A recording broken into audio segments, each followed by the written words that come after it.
Alkisah,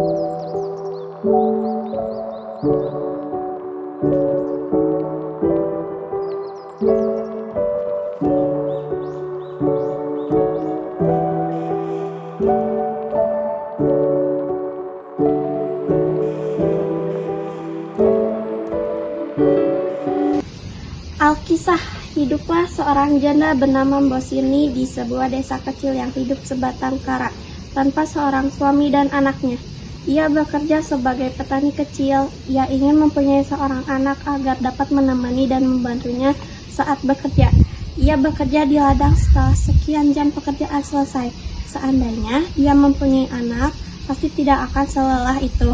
Suatu hari, ia didatangi oleh seorang raksasa yang menyeramkan.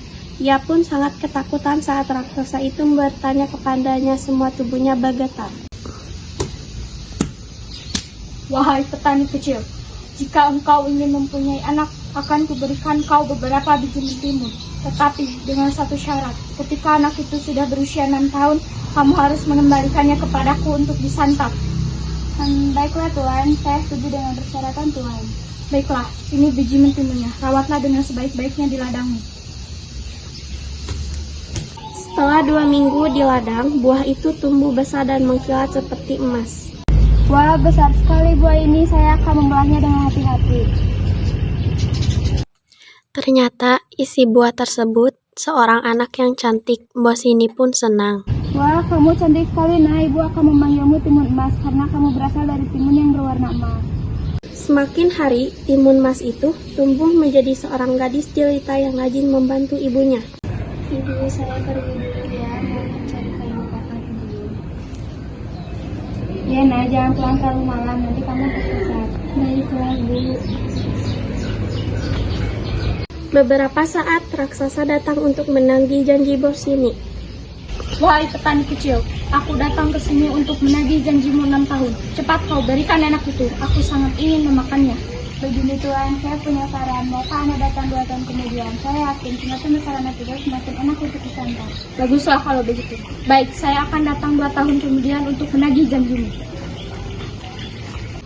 Suatu malam, Mbosini bermimpi agar anaknya selamat. Ia harus pergi ke Gunung Kidul di pagi hari untuk menemui petapa. Ia pun segera ke sana. Timun Mas, Ibu akan pergi ke Gunung Kidul untuk beberapa hari. Bila kamu lapar, Ibu sudah menyiapkan nasi dan ikan asin goreng di dapur. Ibu, bolehkah saya ikut? Kamu tidak dapat ikut karena kamu harus menjaga rumah kita. Baiklah, Ibu. Setelah Mbosini tiba di Gunung Kidul, ia menemui seorang yang tinggal di dalam gua. Ternyata orang tersebut adalah seorang petapa. Ada apa kamu datang ke sini? Saya datang ke sini karena saya semalam bermimpi bertemu denganmu untuk menyelamatkan anakku dari raksasa.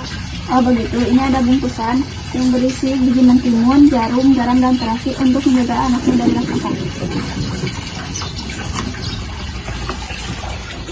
Mbosini pun pulang ke rumahnya. Sesampainya di rumah, ia menceritakan semua yang terjadi kepada Timun Mas.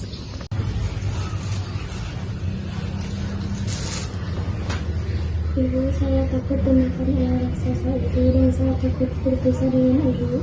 Oh anakku, ibu sangat menyayangimu dan takut kehilanganmu. Bungkusan ini ibu berikan kepadamu. Gunakan ini saat kamu berhadapan dengan raksasa. Baiklah, Bu. Saya akan memberi saran ibu.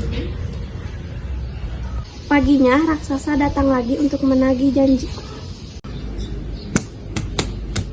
Wahai petani kecil, aku datang ke sini untuk menagih janjimu. Cepat kau berikan anak itu, aku amat ingin memakannya. Ini sudah lebih dari 6 tahun, cepat kau berikan anakmu itu pada tuanku. Cepat kau pegang di sini, aku akan mengejar anak kecil sialan itu. Baiklah tuan, cepat kau pergi anakku. Raksasa pun mengejar Timun Mas, lalu Timun Mas menebar biji mentimun sungguh ajaib. Hutan menjadi ladang mentimun yang lebat buahnya. Raksasa pun memakannya dan tenaganya pun menjadi lebih kuat.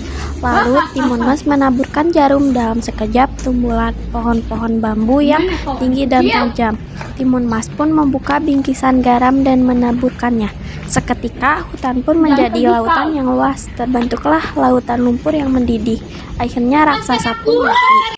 Dan ketika anak buah raksasa ingin menolong tuannya, bos ini pun mendorongnya ke dalam lautan lumpur yang mendidih.